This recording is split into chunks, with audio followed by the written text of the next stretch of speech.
Las, la segunda respuesta la tenemos que dar ante el odio y la polarización. Evidentemente. Nosotros, cuando lo ha dicho antes, estaba Llorian, hablaba antes, ¿no?, de la fuerza de los débiles. ¿Cuál es la fuerza de los débiles? Y decía, la fuerza de los débiles no es la fuerza de la guerra. Quien tiene el poder le interesa la guerra, le interesa la confrontación, le interesa el odio.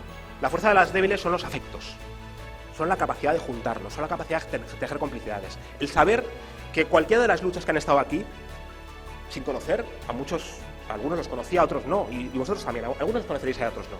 La fuerza de los débiles es entender que cada una de esas luchas es parte de una misma lucha colectiva, que sin saber exactamente por qué están luchando son de los nuestros.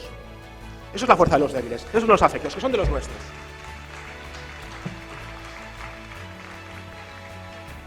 Y por eso nosotros defendemos la democracia frente a quienes no creen en la democracia y han empezado a pensar que eso es un estorbo, y por eso defendemos la fraternidad frente a los que no quieren la fraternidad, ¿no?